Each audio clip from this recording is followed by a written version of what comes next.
Hola, hola, queridos amigos. Espero que estén listos para tomarse un rico café cargado a esta hora en su programa. Café cargado junto a Jorge. ¿Cómo estás, Checho? De Café Potenza, que nos trae varios cafecitos. En la diversidad está el gusto, elige tu esencia. Así que hoy día nos va a atender con ricos café. ¿Cómo está usted, don Jorge? Muy bien, Checho. Me alegro, güey. Mándele cariño a su padre, que sé que también es el espectador nuestro. Bueno, querido amigo, estamos en tierra derecha porque ya mañana, pasado mañana, se va a saber quiénes son los candidatos en general, ya sea para senadores, para diputados. Anoche ya se supo que la Unidad Constituyente eligió en una fracasada, diría yo, consulta a Yanna Proboste, no porque ella sea fracasada, sino porque los más pesimistas esperaban una cantidad de votantes muchísimo mayor que la que tuvieron. Piensen que fueron como 130.000 personas que fueron a votar, 150, todavía no se sabe bien la cifra, que la suma total de los que salieron en último en la otra primaria es más que eso. Entonces nadie puede estar contento con la convocatoria, pero era una consulta, ya está la definición. Yanna Proboste, candidata de la Democracia Cristiana, va representando a la Unidad Constituyente, y en este programa seguramente sabremos también quiénes van como senadores, como diputados, porque están ahí a último momento haciendo las listas. La pregunta del día de hoy, que estamos haciendo en nuestra encuesta para que usted la conteste en nuestras redes sociales, es: ahora que Yanna Proboste es candidata oficial de la Unidad Constituyente, ¿debe renunciar a la presidencia del Senado? Hashtag Café Cargado la red.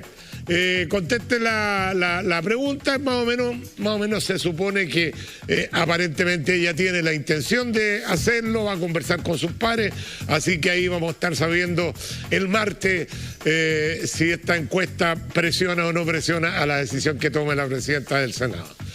Vamos con nuestro invitado. El de hoy es un invitado que quedó comprometido hace algunas semanas, que vía Zoom conversamos sobre las polémicas y virtudes del proceso constituyente que se lleva adelante en Chile.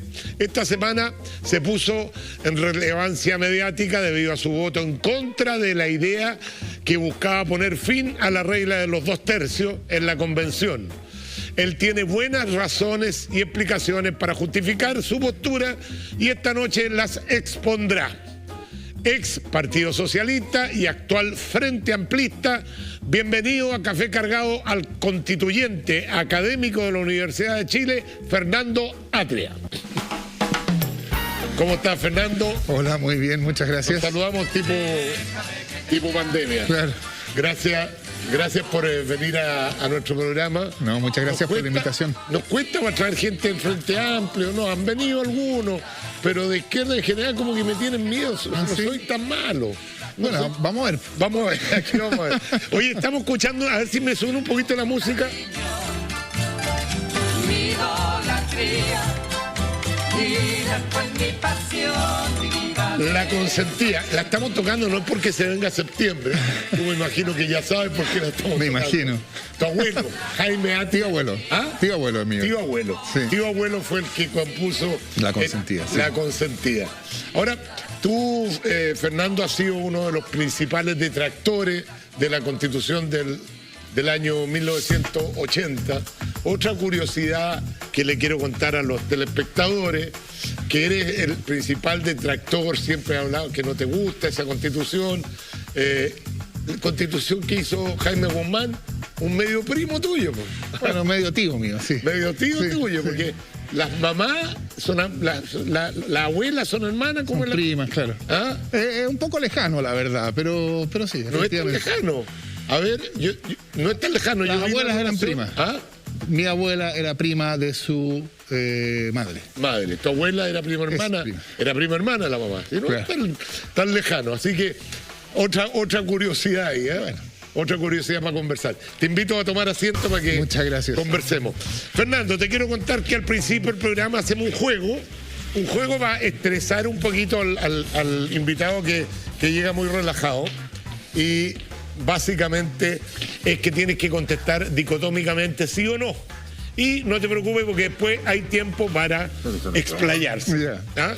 Te puedes sacar la máscara solo para tomar el café. Muy bien. El director no me deja sacarme la máscara banana. Sí.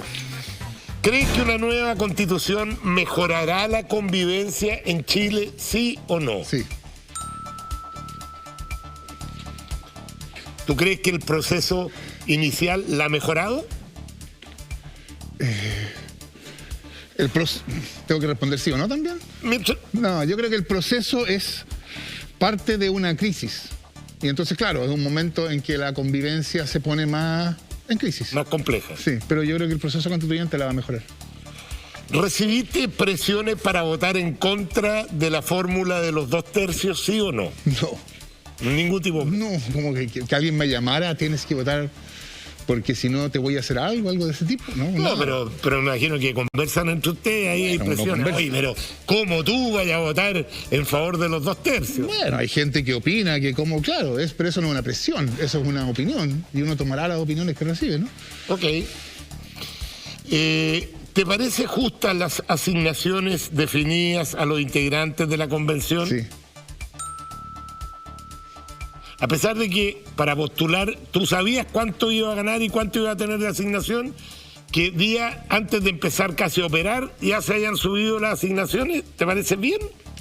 A ver, la decisión que se tomó me parece bien. Hay que aclarar, es un error pensar que habían asignaciones asignadas, no habían. Según la propia Constitución, las asignaciones las fija el reglamento. Lo que había era un total en una partida presupuestaria. Y entonces hay gente que tomó el total de la partida, lo dividió por 155, el número de convencionales y por el tiempo que duraba, y salió con esta cifra que se comentaba de 1,5 millones. Pero eso no es que se hayan fijado las asignaciones, eso es lo que el legislador decidió. Pero según la propia Constitución, la competencia para fijar las asignaciones no es del legislador, no es de la ley de presupuesto.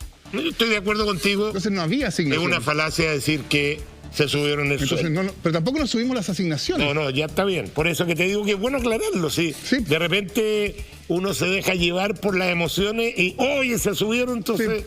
Y entonces es importante porque, bueno, eso ya es más largo, no sé si ahora o después, pero... Después podemos conversar. Muy bien, entonces me lo reservo. Después para que respetemos, porque si no hay arriba el productor se está regando puñaladas, más lo que me demoré en hacer la encuesta y se la están saltando, ¿me entiendes? ¿Crees tú que puede haber un próximo gobierno de derecha, sí o no? ¿Próximo en el sentido del siguiente ahora? Sí. No.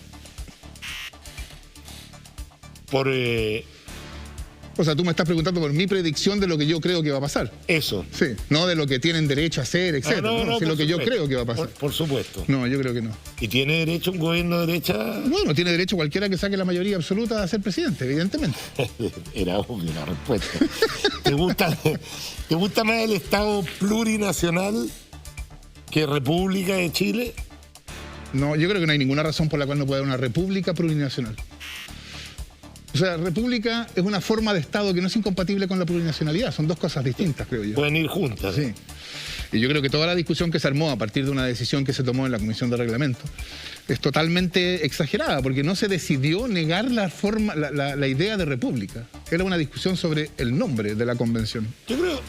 Yo creo que tiene más que ver un poquito con el contexto, porque cuando empiezan a pifiar el himno nacional... No, pero es que no se pifió el himno nacional, eso también es un... Se faltó el respeto a ciertos símbolos. O sea, lo que pasa... Entonces, si a esto le une el que quieran cambiarle la palabra República de Chile, uno se empieza a dibujar en su cabeza, a construir un contexto que le dice, pero ¿para dónde vamos? No, pero yo creo que eso es básicamente lo que pasó. O sea, yo entiendo por qué ha pasado, pero creo que es bueno explicarlo, porque, por ejemplo, esto de pifiar el himno nacional.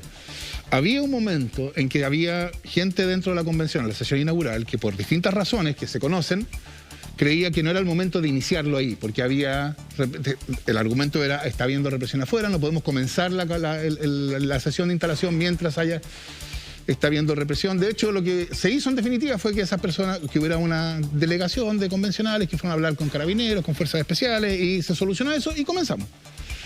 En ese contexto, empieza la orquesta, era una orquesta juvenil o algo así. Niños. Sí, pero el problema es que el hecho de empezar era tratar de forzar que comenzara el acto. ¿Me entiendes? Se estaba comenzando cuando había resistencia a comenzarlo. Entonces yo creo que la queja, más que al himno nacional en tanto himno nacional, y ciertamente no a los jóvenes que estaban tocando, era manifestación de esa resistencia a comenzar la sesión de instalación. Pero claro, después se toma como que se pifió el himno nacional. Yo creo que no se pifió el himno nacional. Todo acto de carabinero para contener masas, ¿tú lo interpretas como una represión? No, obviamente no. Porque tú dices, se estaba reprimiendo a la gente afuera. No, yo estoy simplemente... ¿No te parece que la función de Carabineros, sobre todo una institución que está empezando, como esta convención, que había que proteger la seguridad, sobre todo que habían habido advertencias de rodear la constituyente, recordemos las palabras... La última que yo escuché decir que había que rodear a la convención era la Marcela Cubillo, sí. Sí, pero tú sabes perfectamente que esa frase es de Tellier, del Partido Comunista, que la dijo claramente y la dijo con un objetivo claro, digamos, como diciendo, cuidadito que no van a hacer lo que ustedes quieran. Entonces, bueno, en el mismo decir que Carabineros está reprimiendo cuando está cumpliendo su función, que es dejarlos trabajar tranquilos, porque si abren las puertas o dejan entrar a una masa de gente puede pasar cualquier cosa. No, por cierto que el Carabineros puede mantener el orden público, eso va de suyo. Pero yo estaba simplemente refiriéndome a lo que estaba en ese momento obstaculizando el inicio de la instalación. Eso es un hecho de lo que pasó el 4 de julio, ¿no? Había personas que consideraban que la manera en que estaba actuando Carabineros era incompatible con el inicio de la convención. Otros consideraban una cosa distinta. Y el punto ahí era, en ese contexto, iniciar el himno era una manera de dar por iniciada la sesión. Y a eso hubo resistencia, no al himno mismo. Bien, ¿a ti te gusta más el Estado plurinacional ya me la preguntaste. que República de Chile? Pero ya me la preguntaste. ¿Te la pregunté ya? Sí, y yo te dije que no había problema en que yo podía haber una república plurinacional. No, es que me mareé porque me estaban hablando, esa pregunta ya la hiciste. Entonces yo la pregunté porque me escriben por acá, me escriben por allá. Retiro la pregunta. ¿Qué te parece que la gente haya cuestionado el tema de las asignaciones? Se diga que es una campaña de desprestigio contra la convencional.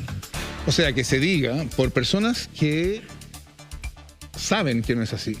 Que, por ejemplo, nos subimos el sueldo, como yo le escuché a algunos convencionales incluso decir, o que estábamos aumentándonos las asignaciones, dicho por personas que saben que no es así, o que deben saber. Yo creo que es parte de una campaña de desprestigio, sí, yo estoy de acuerdo con eso.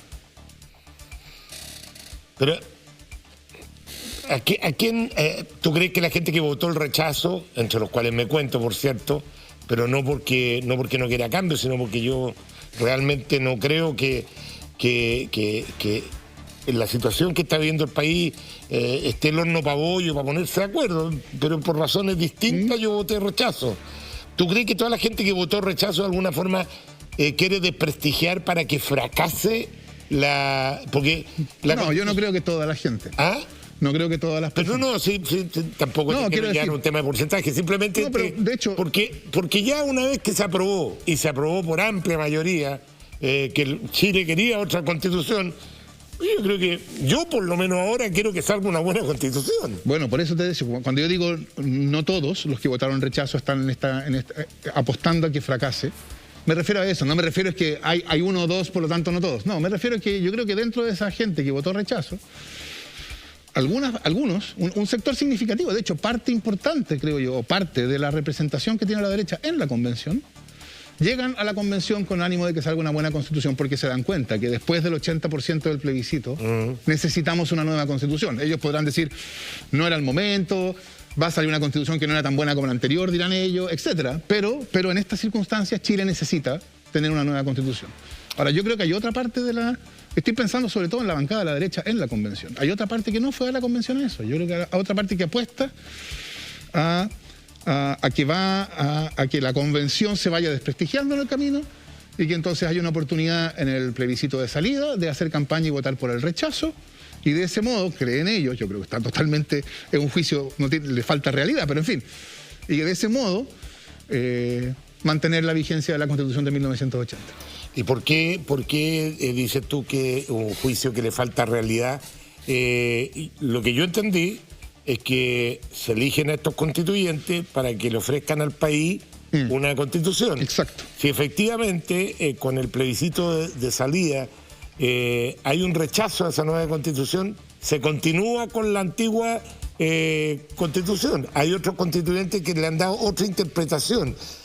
¿Cuál es la interpretación que le das tú? Si en el plebiscito salía, supongamos que no se pusieron de acuerdo y salió una bolsa de gato, como dijo el expresidente de Uruguay, y la mayoría del país dice rechazo a esta nueva constitución, ¿no sigue la del 80 según tú? No, yo distinguiría dos cosas. Una es que formalmente, jurídicamente, la Constitución de los 1980 deja de regir en el momento en que se promulga la nueva Constitución. Ya, pero no se ha promulgado. Por lo tanto, si no se aprobó. promulga la nueva Constitución, la Constitución de 1980 no deja de regir.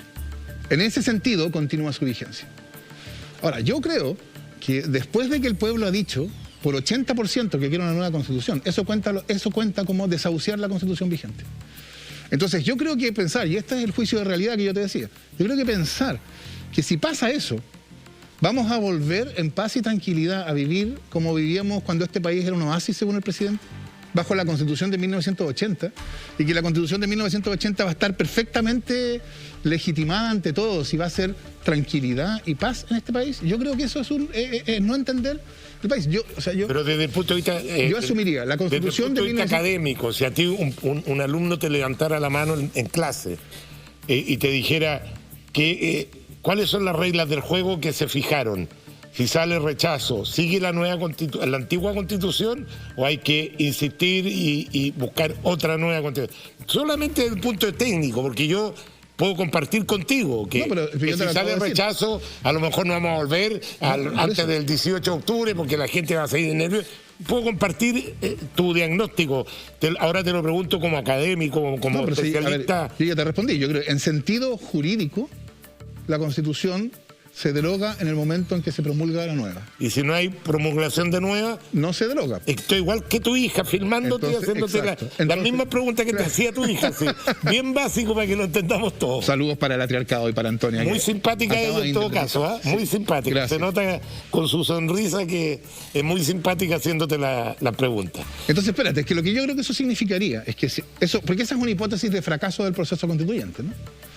Yo creo que el fracaso del proceso constituyente implica que la crisis en la cual estamos no se soluciona.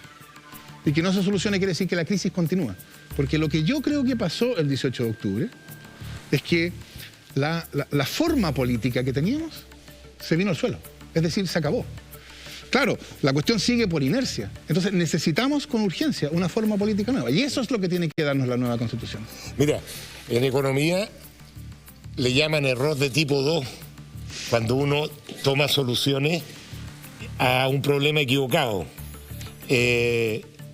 Tú aseveras que el problema que tiene Chile es la Constitución. Sí, es que el mío no es un error de tipo 2, diría yo. Por eso, porque tú estás haciendo un diagnóstico sobre el problema que personalmente no lo comparto. Lo sé. Porque esta misma Constitución, la de 1980, con todos los problemas que tiene, con todas las trabas que podemos discutir varias horas y te voy a encontrar la razón en muchos puntos, le dio a Chile el periodo más virtuoso de desarrollo, desde todo punto de vista, no solamente económico, que ustedes los economistas, no, de todo tipo de desarrollo.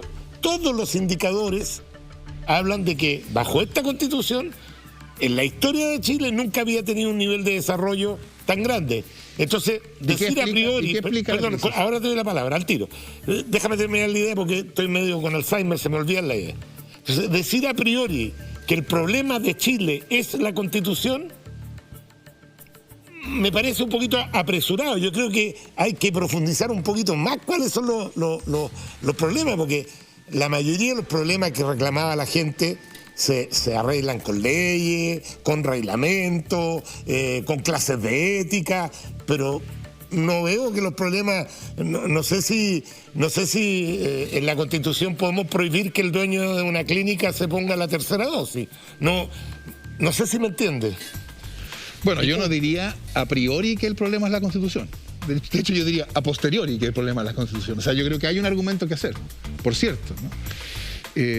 Y yo te preguntaría de vuelta, entonces, ¿qué explica la deslegitimación completa de la forma política que tenemos?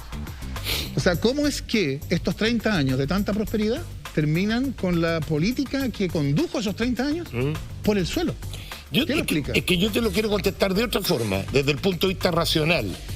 ¿Por qué la explosión social, o como la quieras llamar, estallido social, delincuencial, el nombre que tú le quieras dar depende del bando que tú estés? Yo te pregunto, ¿por qué explota primero en Chile?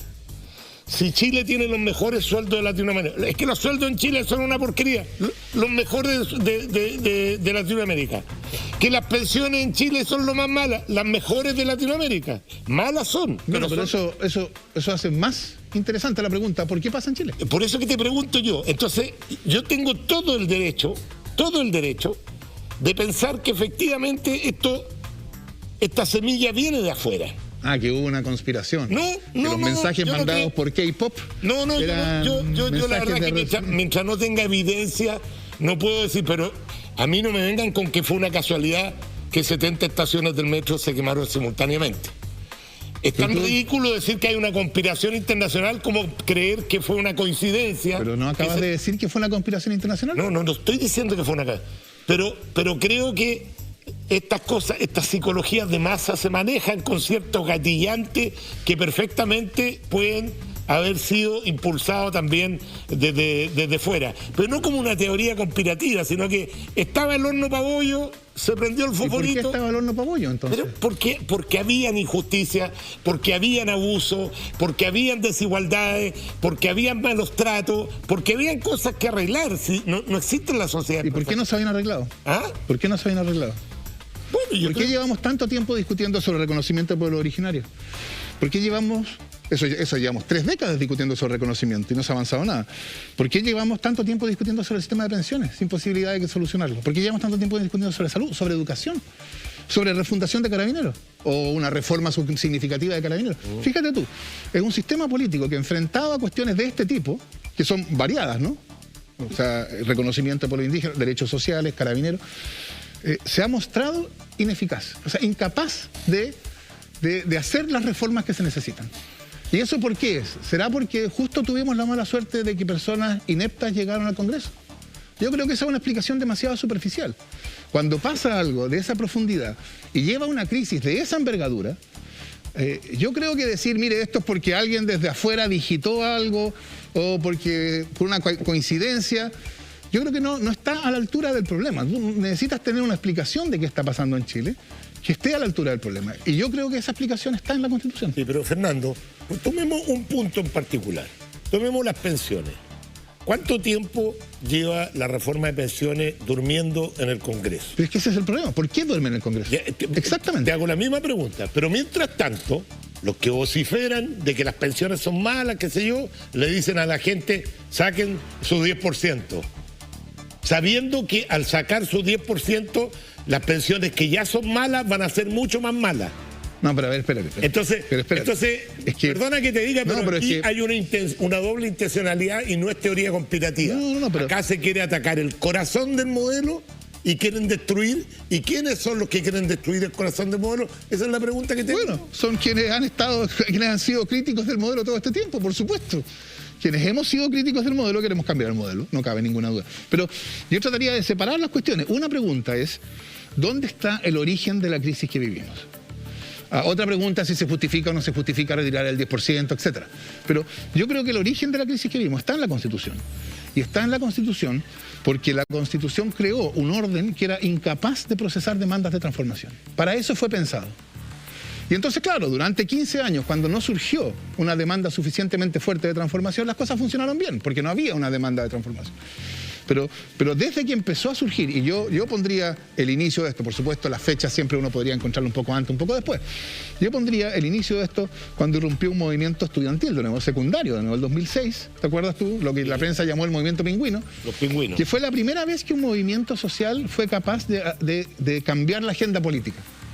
Y después tenemos 2011, que fue primero Hidroaicén, ¿te acuerdas tú? Primero Hidroaicén, después el movimiento estudiantil, después No Más AFP, después Mayo Feminista. Entonces, cuando tú miras para atrás, lo que tú ves, creo yo, es el surgimiento progresivo de una demanda de transformación, con la cual no me cabe duda que tú no estás de acuerdo, pero está ahí. Y tú tienes una política, una institucionalidad política que se muestra en los hechos incapaz de procesar. ¿Qué produce eso? deslegitimación, porque las personas ven que la política entonces no está ahí para servir los intereses de la clase política. Fernando, pero lo único que te quiero pedir es que no te equivoques conmigo, porque... No, pero tú me lo acabas de decir. Sí, no, pero a ver, pero escúchame, vamos por partes. Tú dices que estoy seguro que tú no quieres. Yo no tengo el ojo, no soy ciego para no darme cuenta que las pensiones efectivamente son bajas. Pero como atacan las pensiones, es como yo creo que están equivocados. Porque ¿dónde ha estado concentrado todo? En la AFP. ¿Qué es lo que son las AFP? Las administradoras de pensiones. Lo han hecho bien la AFP como administrando las plata muy bien, po. Si el 70% de los fondos son rentabilidad. Entonces, ¿por qué atacar a ese sector? Ataquemos las pensiones, pongamos pilares solidarios, busquemos fórmulas alternativas que el Estado se ponga. Otra forma para aumentar la pensión. La educación es que toda la concentración ha sido quién es el dueño de los fierros, quién es el dueño del colegio, dónde están los proyectos para mejorar la calidad de la educación, que eso es lo que hace la diferencia. Si la diferencia no es quién es el dueño del colegio, la diferencia le hace qué calidad de educación recibiste tú y qué calidad recibe el joven de la población. Y ahí es donde yo creo que se ha atacado ideológicamente cada uno de los puntos que quieren cambiar. Ese es mi punto. Espérate, a mí no me pongas como que yo encuentro que está todo bien. No, yo quiero cambiar las cosas, pero que se ataquen los problemas reales. No, pero espera, tampoco ha sido una discusión sobre quién es el dueño del colegio, que la reforma educacional de Bachelet comenzó con cambiar no la propiedad, sino el régimen de operación de la educación particular subvencionada, ¿no? Que no pudieran seleccionar, que no pudiera haber financiamiento compartido, o sea, que no hubiera copago, que no hubiera lucro, ¿no?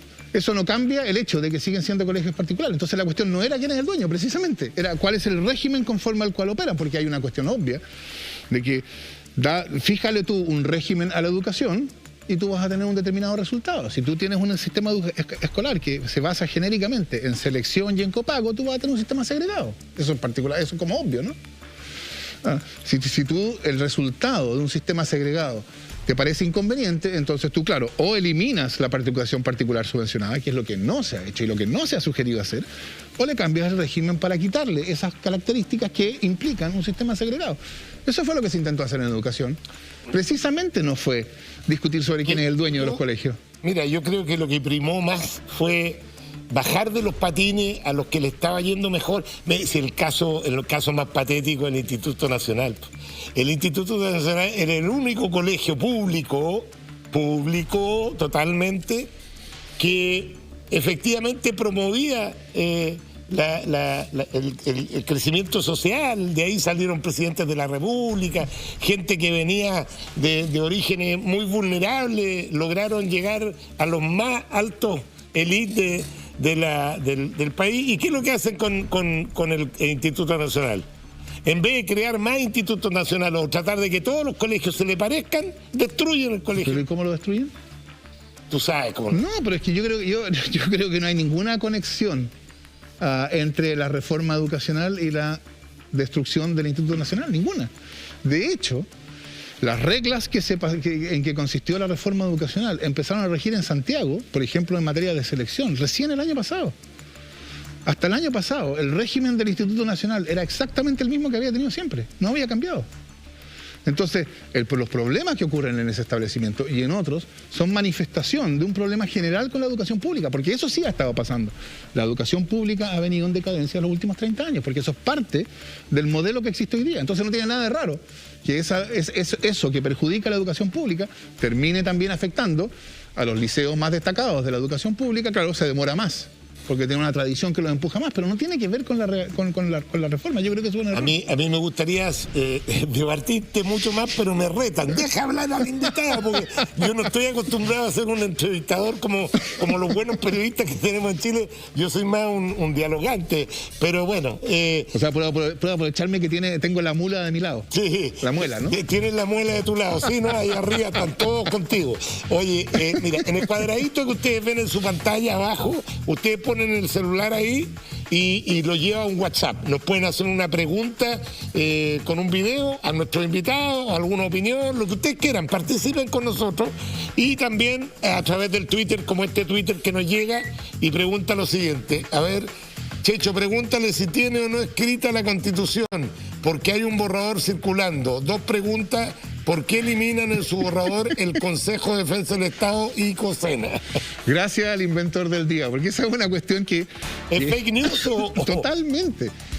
Totalmente. De hecho, es tan absurdo que dice, es eso que anda circulando, dice así como, quiere eliminar el Tribunal Constitucional y el Consejo de Defensa del Estado. Como si fueran 2 cosas que hacen cosas parecidas. No hay ninguna realidad en eso que anda circulando. Ahora, no tengo la Constitución escrita. Si efectivamente tiene una Constitución escrita, mándamela para tener la primicia. Te lo pido. Bueno, yo tengo ideas. De hecho, yo pensaba, bueno, y si la tuviera escrita, y si yo hubiera estado trabajando y tuviera, entonces cuando llegue el momento de hacer propuestas, yo diría, bueno, aquí tengo mi propuesta. ¿Qué objeción habría? Porque se dice, es divertido, se dice en tono denunciatorio, es que Atria ya la tiene escrita. Bueno, que no es verdad, pero ¿y si la tuviera? Bueno, tendría yo que en el momento adecuado del procedimiento decir, bueno, yo tengo esta propuesta, discutámosla. Y probablemente me dirían, bueno, póngase a la cola, porque hay tantas otras propuestas, ¿no? Bueno, hagamos participar a la gente. Vamos con otro Twitter. A ver. Vamos. Café Cargado, pregunta al señor Atria. ¿No se ha puesto en el escenario que quede un texto tan malo que él mismo llame a rechazar? No me he puesto en el escenario de que quede un texto así de malo. Me he puesto, o sea, por supuesto, uno mira lo que está pasando y se pregunta posibilidades de que las cosas salgan mejor o peor. Pero yo no creo. Y de hecho, yo creo que lo que ha estado haciendo la convención en las últimas semanas, cuando logró armar comisiones y que esas comisiones empezaran a funcionar, yo creo que mostró o muestra que es razonable ser optimista respecto al proceso constituyente. Porque cuando hemos llegado, por ejemplo, vamos a empezar a discutir en la Comisión de Reglamento ahora una propuesta de reglamento que ha sido preparada por subcomisiones, etc. Bueno, esa propuesta de reglamento, la verdad es que salió bastante bien. No es perfecta y por supuesto un profesor de Derecho va a decir, mire, aquí hay una contradicción aquí. Está bien, tiene ripios, por así decirlo. Pero en general es una propuesta que salió bastante bien. Pero te quiero llevar a mi aprehensión, porque de repente siento que hay mucha odiosidad. Y te voy a hacer una pregunta al respecto de eso y después te aclaro la pregunta. ¿Tú eres pinochetista? Ciertamente no. Bueno, la gente que no está muy metida en política dirá, pero qué pregunta más estúpida que está haciendo el Checho Iranes. Y tú sabes que no es estúpida, tiene un sentido. Lo han tratado de pinochetista porque defendiste los 2 tercios. A lo mejor lo defendiste por otras razones por las cuales equivocadamente lo ha defendido la derecha, porque yo creo que la derecha se ha equivocado en la defensa de los 2 tercios. Porque cuando hay una hoja en blanco, los 2 tercios son otra cosa. Pero el nivel de intolerancia que hay en algunos sectores de la convencional, cosa que tú has sido víctima, porque te han tratado de pinochetista por votar en favor de los 2 tercios, ¿permite tener un grado de optimismo de que de ahí va a salir algo realmente bueno? Bueno, es que hasta cierto punto así es la política, por desgracia, o porque así somos los humanos, o por desgracia, o parte de la crisis que hay hoy día. Hay, creo yo, en la discusión política en general, hay quienes exageran las cosas, ridiculizan, extreman, o sea, eso que me dicen ahora, bueno, también me dicen que yo quiero acabar con el Consejo de Defensa del Estado, ¿me entiendes? O sea, es parte de la condición política, creo yo. Ahora, la cuestión es si hay razones para pensar que esa disposición va a ser la que predomine. Y yo creo, por lo que te digo, ¿no? Yo ya viendo cómo funciona la convención en su fase de comisiones, o sea, cuando podemos entrar a discutir sobre las cuestiones que tenemos que decidir, mi impresión es que se va creando espacio. Ese espacio se construye, no cae del cielo. Mira, se construye. Yo en ese sentido soy optimista. Si viniera una hada madrina y te diera un poder total y te dijera, mire, lo único que puede hacer usted es sacar 3 cosas de la Constitución del 80. ¿Cuál es, a tu juicio, porque tú has sido un detractor muy fuerte de la Constitución del 80, pero una Constitución está llena de normas y reglamentos que básicamente se parecen entre una Constitución y otra, pero hay algunos pilares fundamentales que hacen o marcan la gran diferencia. Sí. ¿Cuáles son las 3 cosas que tú le cambiarías radicalmente a la Constitución del 80? A ver, yo esto lo dije por escrito el 2013. Yo publiqué un libro diciendo... No, por cierto, quiero decir... Yo me olvidé del diario la semana pasada. Imagínate, me voy a acordar lo que escribiste en 2013. Si no lo digo como reproche. Lo digo porque yo creo que en su momento el problema constitucional podría haber sido solucionado o enfrentado de esa manera. Diciendo, hay ciertas cosas que definen a la Constitución de 1980. Yo te decía que yo creo que la Constitución fue diseñada para crear una forma política incapacitada de transformar. Y de ese modo, la Constitución protegería el modelo impuesto por la dictadura. Esa es la función que cumple la Constitución. Entonces, claro, uno podría preguntarse, ¿dónde está eso en la Constitución? Y yo lo dije en su momento, yo creo que está en las reglas sobre reforma constitucional, en las reglas sobre el Tribunal Constitucional, en el binominal en esa época, y en las reglas sobre la formación de la ley orgánica constitucional, los quórum, etc. Pero esas son las cosas que no se pueden básicamente de operatoria, no de fondo. De configuración del sistema político. Sí, no, está bien, pero tú decís, está en las reglas de cambiar la Constitución, pero vamos al fondo. No, por eso, cambio... Porque no puedas cambiar la Constitución, esa Constitución es mala per se. Es mejor que se pueda cambiar, pero no es mala per se. ¿Qué es lo que quieres cambiar de esa Constitución que te molesta tanto? Esa es mi pregunta. Si no es un problema de que me moleste. Que no te guste. Yo creo que lo que hay, la Constitución se define por una idea, que es constituir una política incapacitada. Eso explica por qué la política se ha mostrado incapaz de enfrentar con eficacia las cuestiones cuando son importantes. Las reformas importantes no las puede hacer. Las correcciones, los perfeccionamientos, eso hasta por ahí nomás, pero lo hace. Piensa tú, por ejemplo, lo que hemos vivido con las ISAPRES. Las ISAPRES llevan más de una década siendo condenados en más de 1 millón de juicios por violar derechos constitucionales de sus clientes. Eso no puede ser, eso es insólito. Durante esa década no ha habido ninguna acción legislativa al respecto. ¿Y la Constitución lo impide? La Constitución crea una política, porque la política no es así porque sí. La Constitución crea una política que necesita, para poder avanzar en cuestiones como esa, acuerdos. Grandes acuerdos. Y esos acuerdos no llegan. Y mientras no llegan los acuerdos, no hay decisión. Y no hay decisión. Tan patudo de discutirte cuestiones constitucionales cuando tú eres profesor constitucionalista.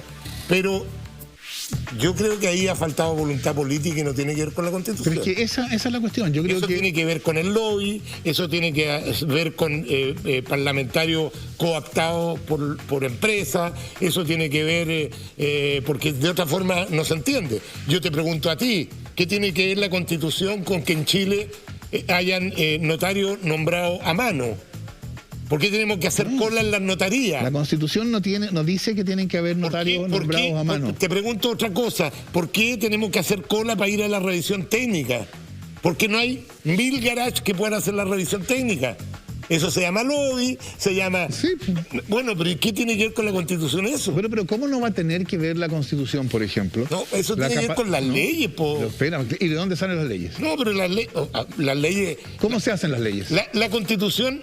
Por lo que yo entiendo, no tengo que empezar a ti a hablar. No, por eso, pero no me hagáis quedar como ridículo. No, pero no soy especialista. Pero hasta donde yo sé, la Constitución regula el poder. Ya.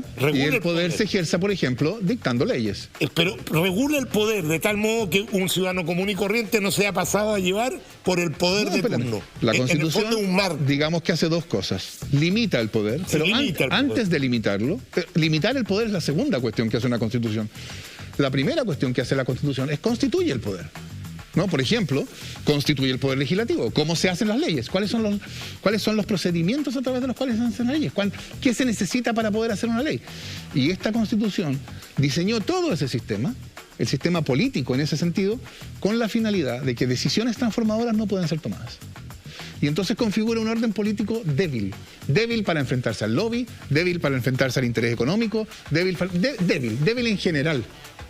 Y entonces cuando tú tienes un poder político débil, Claro, tú te encuentras con que, por ejemplo, la regulación medioambiental es insuficiente y entonces tienes zonas de sacrificio, aun cuando la Constitución declara que todos tienen derecho a vivir en un medio ambiente libre de contaminación. Y te das cuenta que ahí tiene zonas de sacrificio. Dice, y igual no es por ahí donde se soluciona el problema. Mira, te vamos a hacer una pregunta en Twitter y la vamos a dejar planteando a la pausa. Dice, ¿cuál es el modelo económico que quiere aplicar enmarcado en la nueva Constitución? A la vuelta a la pausa nos contesta Fernando Atria. No se mueva, volvemos con Café Cargado.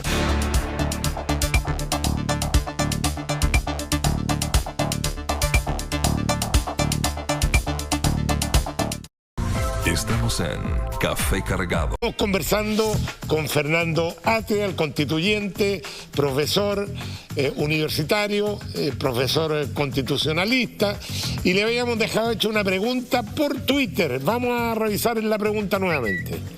¿Cuál es el modelo económico que quiere aplicar enmarcado en la nueva Constitución? Alex Sangüesa le pregunta a Fernando Atria. Yo diría, Alex, que yo esperaría que la nueva Constitución tuviera dos innovaciones fundamentales en materia, ampliamente hablando, económica. Una es que se pase de lo que hoy día se llama un Estado subsidiario a un Estado social, es decir, un Estado que asume responsabilidad por la realización de derechos sociales, salud, educación, seguridad social, vivienda, etc. Y segundo, un Estado que tenga la capacidad, diría yo, de orientar, no planificar, orientar estratégicamente el desarrollo. Que nosotros podamos decir a través de la política que nosotros queremos un tipo de desarrollo económico en vez de otro, y que entonces tenga capacidad de llevar adelante políticas que fomenten, no sé, por ejemplo, la diversificación productiva o cierto tipo de industria más que otra, etcétera, que hoy día no es parte de lo que el Estado entiende que es su función. Oye, Fernando, este tema ya me atrevo a conversarlo con mayor propiedad porque un poquito más entiendo. En términos de objetivo, yo creo que la mayoría, gracias Jorgito. Gracias. No, estos cafecitos hasta ahora son muy ricos. Estamos suficientemente lejos como para sacarnos la mascarilla, supongo. Nos podemos sacar la máscara para tomar café. Yo, en términos de objetivo, yo más o menos comparto contigo. Qué bueno que todo el mundo pudiera tener los derechos básicos garantizados. Pero hemos visto cómo con el IFE, ¿no es cierto?, empezó a aumentar la inflación, ¿no es cierto?, cómo se está endeudando el país. Lamentablemente, y te lo digo con una crítica súper constructiva, la izquierda en general es súper buena para dar derechos, pero en la práctica eso te dura un tiempo, mientras te duran los fondos. Bueno, este gobierno no es precisamente de izquierda, ¿no? Este gobierno... Sí. Es de los más izquierdas de la vuelta a la democracia, por lo menos. O sea, tú dirías, la izquierda como este gobierno es bueno para... por supuesto. Por supuesto, yo no tengo ninguna duda que este ha sido el gobierno más de izquierda desde la vuelta a la democracia. Estamos hablando de política, ¿sí? Un gobierno no es de derecha porque se dice de derecha. Esas son las cosas que hace, cómo las hace. Cuando tú tenías un IFE universal, que tiráis plata del cielo y le cae a todo el mundo, a los que lo necesitan y a los que no lo necesitan, a los que perdieron la pega y a los que no perdieron la pega, a los que les bajaron el sueldo, a los que no le bajaron el sueldo, y estáis destruyendo la economía, ese no es un gobierno de derecha, definitivamente. Bueno, pero el punto es, tú dices, es que yo quiero cambiar la Constitución, que todos tengan derecho. Por ser chileno, tiene garantizado todo. Muy bien. Usted como abogado va a ganar mucha plata, porque se van a llenar los tribunales, porque el Estado de Chile no va a tener plata para poder cumplir con todo lo que está prometiendo en la Constitución. No, pero es que no se trata de que la Constitución va a asegurar de modo que cualquiera va a poder ir a un tribunal y exigir que le entreguen lo que quiera. No, se trata de el Estado si está garantizado asume una determinada responsabilidad. Y eso, yo creo que la dimensión principal de la transición de un Estado subsidiario a un Estado social y la manera en que se configuran los derechos sociales tiene más que ver con el modo en que se organizan cuestiones como salud, educación, pensiones, vivienda, etcétera, las políticas de vivienda, que la provisión individual reclamable ante un tribunal. Ese no es el punto. El punto es, por ejemplo, que la educación no esté organizada a la manera del mercado. ¿Por qué? Por una razón muy obvia. Porque si la educación está organizada a la manera del mercado, entonces lo que cada uno recibe, como en el mercado, es lo que cada uno puede pagar. Y entonces la educación se convierte, en vez de contrapesar, se convierte en un amplificador de las diferencias iniciales. Eso significa que no puede tener el modo de organización de los mercados. Por eso se dice, por eso si dejamos de lado el mercado, el que asigna los precios sería el Estado. Sería un iluminado que diría, esto vale tanto. No, pero es que esa es la cuestión. Yo creo que... Si el mercado no es un invento, el mercado es una realidad. El mercado, aunque tú lo niegues, va a aparecer por algún lado. No, el mercado... Mira los países socialistas, el mercado es donde efectivamente el gobierno fija precios, el mercado aparece por otro lado. Pero si no estamos hablando de fijar precios de mercancías. No estoy hablando de precios para eso. Si el mercado regula... Estoy hablando de, por ejemplo, de cuál es la lógica que tiene un sistema educacional pensado como un mercado. Bueno, por ejemplo, creo que la ley de inclusión y la reforma que significó es un buen ejemplo, porque yo creo que fue un gran paso, el único que se ha dado en 30 años, para alejarse de la lógica del mercado. Si se trata de educación, los establecimientos que ofrecen educación no pueden seleccionar estudiantes, no pueden cobrar a los estudiantes directamente, no pueden perseguir fines de lucro. Eso implica una lógica distinta de funcionamiento del sistema educacional que no tiene nada que ver con fijación de precios. O sea, la subvención sigue igual, o se fija o no, hay otra discusión de cómo se financia, etc. Pero no es, el punto no es Déjame decirte un punto cortito. Incluso en la educación, miren, me estoy metiendo debajo los patos de los caballos. Si yo como Estado tengo 500.000 pesos para educar a un niño, eso es lo que me gasto en la educación de un niño, y pongo un colegio público que le da una pésima educación por los mismos 500 pesos, y si yo por esos mismos 500 pesos se los doy a un particular y le da una excelente educación, ¿no puede el particular ganar plata? A ver, espérame, es que la cuestión no se plantea así. Porque... No, es que te la planteo para que lo entendamos todo. Es que, claro, si tú dejas fijo todo lo demás, pero la cuestión es ¿por qué? Paribus se llama eso, sí, exactamente. Cuando la pregunta es ¿por qué esa escuela pública da una mala educación? O sea, ¿cuál es la razón que explica que la diferencia entre que sea una escuela pública y una escuela privada? Estoy asumiendo que hay una diferencia. Yeah.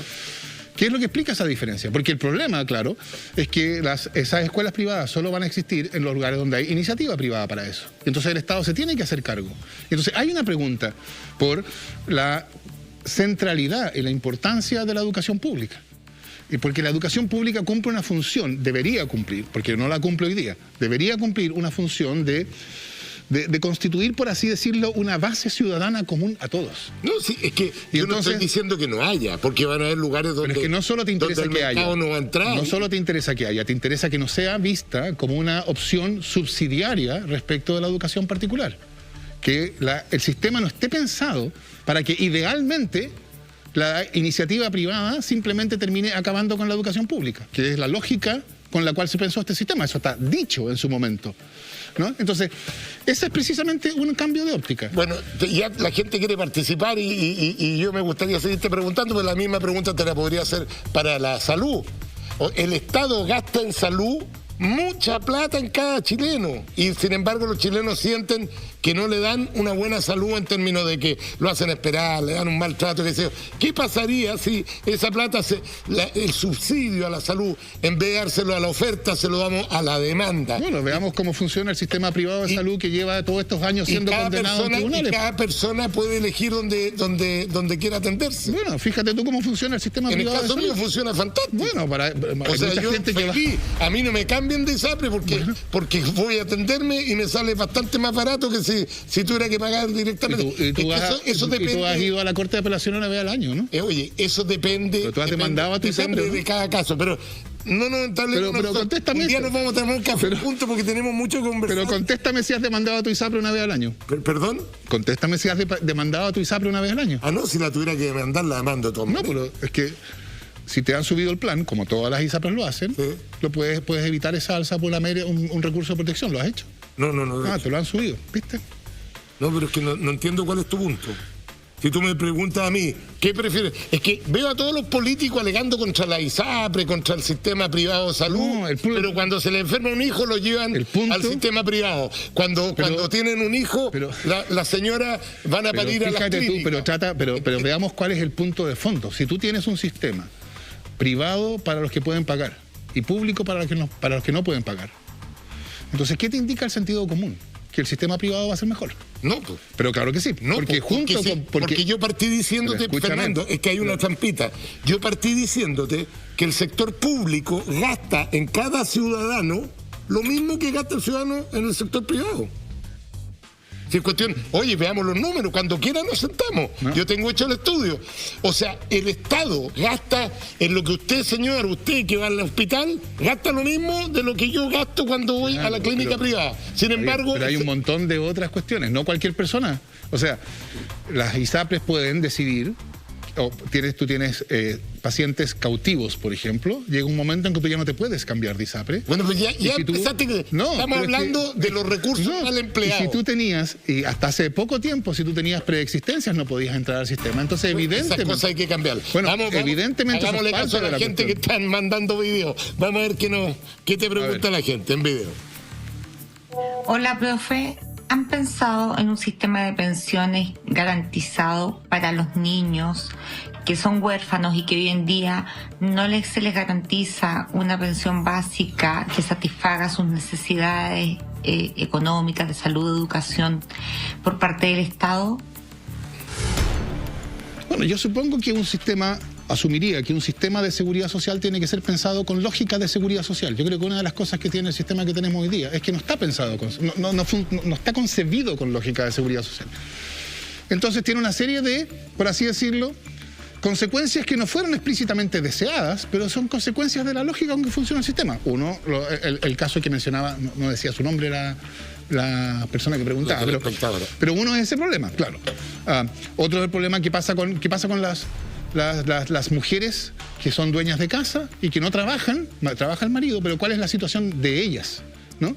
Ellas no tienen ahorro, obviamente. Entonces, como no tienen ahorro, su pensión es insignificante, ¿no? Entonces, yo esperaría que la nueva Constitución lo que hiciera sería contuviera una reorientación. El sistema de seguridad social tiene que estar pensado desde el punto de vista de la seguridad social. La seguridad social es una forma de seguridad colectiva. Entre todos nos aseguramos a todos.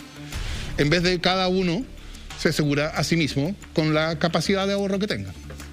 Bueno, esos sistemas que los más jóvenes van financiando a los más viejos han sido fracasados en todas partes del mundo y en la medida que va aumentando el promedio de edad de la población tienden a fracasar más esos sistemas, pero bueno, eso yo creo que... Es que nos queda poco tiempo y te quiero llevar al tema político. Pero entonces, no creo que sea así, digámoslo así. Bueno, yo estoy convencido que es así, por lo menos la evidencia a mí me lo dice así. Yo tengo la deformación del ingeniero que ve los números. Yo veo los números y veo cómo funciona ya, en entonces, si tú me lo dices así, tenemos que entrar un poquito en ese tema. Sí.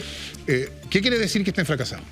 Porque que no alcanzan a financiar las prestaciones a las cuales están obligados. Dando vuelta a la pirámide. Y entonces no alcanzan a financiar. Sí, claro. O sea, los recursos que ingresan no alcanzan a ser suficientes para financiar. Cada día el sector pasivo va a ir creciendo. Bueno, fíjate tú lo que pasa en Chile. Porque desde 2009 se ha tenido que crear el pilar solidario.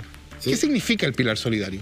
Que los recursos que hay dentro del sistema de pensiones no son suficientes para pagar pensiones mínimamente dignas. Y entonces es necesario compensar lo que produce el sistema, por así decirlo, con el 70% de la AFP y todo eso, compensar eso con fondos públicos. Es la misma lógica. No. En ambos casos. No, es que no es así. En ambos casos tú tienes un sistema de pensiones que requiere una constante inversión de fondos públicos adicionales. Es que no es así. Lo que pasa es que tú estás haciendo un fondo solidario porque el sistema de pensiones en Chile no está dando buenas pensiones. El sistema de ahorro individual no le alcanza a la persona a tener una vida digna. Y por eso creas el pilar solidario. Porque el sistema de pensiones no alcanza a pagar sus pensiones suficientes y entonces es necesario una inyección constante de fondos públicos. Ya, pero está bien, pero que ahí hay una trampita. Pero el sistema de pensiones no está fallando porque los jóvenes no alcanzan a financiar a los viejos, porque no es el sistema que tenemos. Yo te estoy hablando de que ese sistema es más malo que este. En ambos casos el Estado va a tener que poner recursos. En ambos casos el sistema no es suficiente para pagar pensiones adecuadas y necesita inyección constante de fondos públicos. Pero no te he escuchado decir que antiguamente se ahorraba un 20% y hoy día se ahorra un 10%. Esa es la gran razón por la cual las pensiones son malas. No es la única razón, pero... Se equivocaron el cálculo. Ya, pero te quiero llevar a la cosa política, que nos queda poco tiempo. Tú estás en el Frente Amplio, antes eras del Partido Socialista, y ¿Qué tiene en común el Frente Amplio con el Partido Socialista? ¿Van a poder gobernar juntos? He visto que hay más diferencias en la constituyente que por fuera. Pareciera ser que no se han podido poner de acuerdo. Con el Partido Comunista, dices. Con el Partido Comunista, ¿no es cierto? El Frente Amplio. Sí. Porque tú hoy día representas al Frente Amplio en la constituyente. Sí. Cuéntame cómo se va a solucionar eso. Y también te agrego, ya que nos queda poco tiempo, ¿tú crees que una persona como Boric, que es un joven que pasó del movimiento pingüino a ser candidato a presidente de la República, por cierto pasando como diputado, tiene la experiencia suficiente para el país que se viene, que va a ser un país complejo para el presidente que venga, como para gobernar? Son las dos preguntas que te hago. A ver, respecto a lo primero, efectivamente, o sea, yo creo que lo que sostiene la candidatura de Gabriel Boric es esta alianza, que es Apruebo Dignidad, que es Frente Amplio más Partido Comunista más Chile Digno, en realidad, que incluye otros grupos que están junto con el Partido Comunista, pero claro, el Partido Comunista es el más grande en el lado de Chile Digno. Esa alianza yo creo que es un proceso en construcción, es verdad. Y en la convención estamos construyéndola, ha tenido, digamos, ¿cómo decirlo de manera elegante? Ha tenido problemas, es verdad. Pero yo creo que esos problemas están siendo procesados. ¿Por qué? ¿Por qué aparece ahí? Porque yo creo que la convención es un espacio político totalmente distinto a todo lo que conocemos, en términos de quiénes están ahí, de cuál es su función, por cierto. Y entonces no es raro que se formule, que dentro de la convención empiecen a surgir otras articulaciones. Y que esas articulaciones no siempre calcen con la política a la cual estamos acostumbrados, que es la que ocurre fuera de la convención. Pero yo estoy confiado de que va a ser posible que Apruebo Dignidad, es decir, Frente Amplio y más Partido Comunista, logren encontrar en la convención una forma conjunta de actuar, y yo creo que estamos dando pasos en esa dirección. Y en el gobierno, en un supuesto gobierno, ¿qué diferente tiene el Frente Amplio del Partido Comunista? Yo personalmente, por lo que he visto, trato al Frente Amplio del Partido Comunista con pantalones cortos, que son más jóvenes, pero que más o menos son las ideas comunistas fracasadas en todos los países del mundo donde han gobernado. Y eso también no vamos a mostrar a discutir, es una evidencia. O sea, creo que Cuba está bien hoy día, creo que tiene un sueldo de $20 por persona. Bueno, yo diría... Venezuela tiene $3 por persona al mes. No, y son los que alegan por los bajos sueldos en Chile. No es ni Cuba ni Venezuela lo que yo creo que una candidatura... ¿Pero dónde el Partido Comunista le ha ido bien? Eso, digamos, hablemos del partido que habla con algún comunista del Partido Comunista. Ustedes están en alianza. Bueno, pero es una alianza. El modelo no es ni Cuba ni Venezuela. Vamos dividiéndolo en pedazos, y yo te preguntaría, ¿en qué país del mundo un sistema de salud como el chileno ha funcionado bien, en vez de un sistema universal de salud? ¿Dónde tú tienes sistemas universales de salud? En Canadá, en Alemania, en Inglaterra, etc. ¿Dónde ha funcionado un sistema educacional de mercado? No ha funcionado, no funciona en los países comparables. Entonces, en todas partes hay paralelo. En todos países nombraste hay privados también. Colegios particulares, perdón. No estoy diciendo que haya colegios particulares, estoy diciendo que, no sé, el 65% de la matrícula sea particular. Estás hablando porcentaje, bueno, por ejemplo, pero conviven ambas. Está bien, pero tú comprenderás que hay una cuestión bien distinta en que tú tengas un 65% de la matrícula, que es educación particular, a que tú tengas un 7%. Ya, pero termina la idea, ¿sí? Vamos. Entonces, eso es respecto de lo primero. Yo creo que, ¿en dónde el modelo comunista, Frente Amplista, porque el Frente Amplio no lo conocemos, pero si se une con el Partido Comunista, uno supondrá que comparte los principios del Partido Comunista, que no sea en China, que ocupa un modelo capitalista de desarrollo económico. ¿Dónde el Partido Comunista le ha ido bien? Esa es mi pregunta. Yo lo que diría es que la idea del Frente Amplio, lo que mueve al Frente Amplio son las demandas que son tradicionales desde los movimientos de los cuales surge el Frente Amplio. Y entonces yo te diría de vuelta, ¿dónde hay países que tengan modelos, estados sociales y modelos de derechos sociales que funcionen adecuadamente bien y que produzcan una sociedad más igualitaria? Yo te diría, eso existe en muchísimas partes. Y lo mismo pasa, pasa en general con los derechos sociales. Así que yo creo que tú tienes... esa parte donde funciona, primero se creó riqueza. No, eso no es así. No, repartieron de dónde. Pero tú la plata sabes, sale de los árboles. Pero tú sabes cómo surgió el Estado de Bienestar en Europa, por ejemplo. ¿Cuándo surgió el Estado de Bienestar en Europa? Surgió cuando Europa... Espérame. Pero esos países se desarrollaron con libre mercado. Pero espérame, surgió, fíjate tú el momento en que surgió. Surgió cuando Europa estaba arrasada. O sea, no hablemos de la riqueza de Europa al año 46. Europa estaba destruida y la reconstrucción fue una reconstrucción que asumió, en el caso de Europa, ya que el esfuerzo de la guerra había sido común, que los beneficios de la paz tenían que llegar a todos. Y eso llevó a la construcción de derechos sociales universales. Esa idea. ¿Pero de dónde se sacaron las fue parte de la construcción. El crecimiento, el progreso. Por cierto, pero no es que primero tuvieron que ser ricos para después tener derechos sociales. Llegaron a ser ricos en sociedades integradas. Vamos a ver un Twitter, pues se nos acabó el tiempo, está re entretenida la conversación. Te voy a invitar al programa radio para que sigamos conversando. Veamos qué es lo que dice Horatia. ¿Está de acuerdo con lo que indican algunos intelectuales respecto a los problemas que hoy estamos viviendo? Pasan por las decisiones populistas del gobierno de Bachelet, de ser no su respuesta a favor argumental. Bueno, supongo que Ariel sabe más o menos cuál va a ser mi respuesta. Yo creo que por supuesto que no es así. De hecho, yo creo que visto desde hoy día, o sea, yo creo que cuando el gobierno de Bachelet terminó y ganó Sebastián Piñera, yo creo que esos intelectuales, supongo, sobreinterpretaron el triunfo de Piñera. Yo creo que le atribuyeron al triunfo de Piñera, de la derecha, la interpretación de que el pueblo chileno había rechazado el proyecto transformador de Bachelet y que quería más, lo que yo llamaría más neoliberalismo. Y entonces esa fue la agenda de Piñera: más capitalización individual, más precarización laboral, más bajarle el impuesto a los más ricos, más selección escolar. Y estalló, el país estalló. Yo creo que después del 18 lo que uno puede decir es la agenda, la idea, otra cosa es cómo la realizó, en un sentido u otro, pero la idea que había detrás del proyecto del programa de Bachelet era exactamente lo que Chile necesitaba. Fernando, una última pregunta, ya se fue el tiempo, que te la quiero hacer yo. No sé si es fake o no. Siempre yo escuché decir que el cerebro del segundo gobierno de Bachelet era Fernando Atria. ¿Tú fuiste asesor? No, para nada. Nada, no tuviste nada que ver con él. Pedro Well, que trabajaba en el segundo piso, me comentaba alguna vez: oye, te llegó una carta al segundo piso de la moneda. Fernando Atria para hacer la moneda segundo piso. Yo nunca trabajé ahí. Es fake total. Total. Nunca participaste ni... O sea, yo tenía mis opiniones, publicaba mis columnas, daba mi opinión. ¿Nunca conversaste con la presidenta? Tuve alguna reunión alguna vez, pero probablemente una durante todo su mandato. Bueno, pero probablemente una ya no puede ser asesoría, ¿no? No, fue una reunión. De hecho, no. Mira, no estoy seguro, me puedo equivocar, pero yo creo que no tuve ninguna reunión con ella durante su mandato. Le voy a pedir a tu hija que haga un video preguntantándote si fuiste o no asesor. No, en todo caso no. Porque ahí le va a quedar más claro, porque ella hace mejores preguntas. Pero que quede claro, ¿no? Oye, te quiero hacer el regalo que te habíamos quedado viendo cuando te entrevistamos por Zoom. Sí. La caricatura. Muchas gracias. Ahí. ¿Te hicieron un poquito más gordo, parece, o no? No, está buena la caricatura. Está buena. Ya te la recuerdo. Bueno, por favor. Muchas gracias. Abre el regalito de Antena 3D también. Ese que está ahí para ver qué te regaló Antena 3D.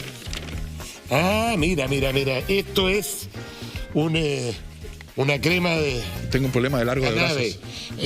Cannabis, esto es una crema... ¿De cannabis? Sí, de cannabis. Es para que te la echen en el cuerpo, no te la vayas a fumar, es para que te la echen en el cuerpo. Es muy buena para antiinflamatorio. No está mal. Oye, muchas gracias, Fernando. Bueno.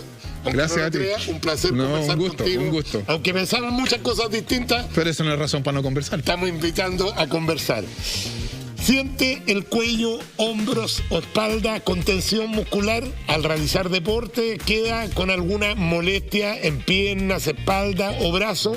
Presentamos Cannabis Cream, fórmula única con árnica, cafeína y aceite de cannabis, ingrediente orgánico que gracias a sus propiedades antiinflamatorias y analgésicas ayudan a aliviar malestares en músculos y articulaciones de manera natural y totalmente seguro. Antena 3D. Cannabis Cream activa, alivia y relaja. Distribuido por Antena 3D. Muy bien, vamos a hacer una pequeña pausa y volvemos con mi amigo Pepe Out para que analicemos todo el espectro político. Ya terminó la consulta, Unidad Constituyente ya tiene candidata, se están terminando de inscribir las candidaturas, de todo eso y mucho más. Vamos a conversar con Pepe Out a la vuelta de esta pausa. A que cooperen.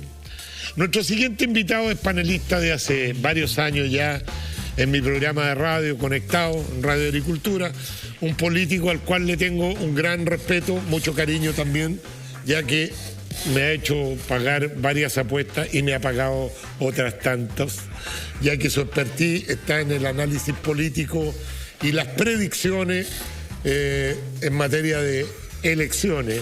Es considerado un especialista, anda bastante cerca en su pronóstico. Hoy día es más difícil pronosticar porque está tan líquido el ambiente que hoy día nadie se atreve a hacer pronósticos. Hoy vamos a conversar de lo que se viene para adelante luego de la reciente victoria de Yanna Proboste en las elecciones de la Unidad Constituyente. Además es sociólogo, es veterinario, así que si tiene alguna mascota y quiere hacerle alguna consulta por Twitter, pues, ¿hace cuánto tiempo que no ejerce la veterinaria? Nunca ejercí. Nunca. Egresé. ¿Nunca agarraste un perrito para...? O sea, pero por supuesto, incluso metí la mano en una vaca, para medir si estaba o no preñada, pero es un recuerdo traumático. Nunca ejercí. Bueno, además es diputado, como todos ustedes saben, por el Distrito 8 y ha anunciado que no va a seguir en la política propiamente parlamentaria, digamos, porque los que nacen políticos, esto es igual que los artistas, el que nace chicharra muere cantante. Gracias, Jorge. Gracias. Oye, bienvenido nuevamente a Café Cargado. Usted ya se está transformando en un panelista aquí, el invitado que más veces ha venido acá a Café Cargado. Eso habla bien. Es que estoy de galleta en las urgencias. No galleta en las urgencias, no. Hoy día era un día de análisis, por eso que te pedimos que viniera. ¿Qué significa?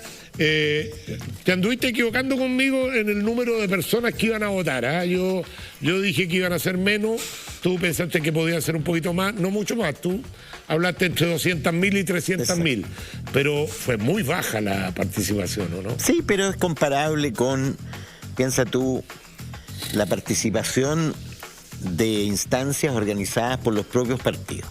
La primaria de la Democracia Cristiana, donde ganó Jimena Rincón, 27.000 personas. La primaria del PPD, donde ganó Heraldo Muñoz a Pancho Vidal, 12.000 personas.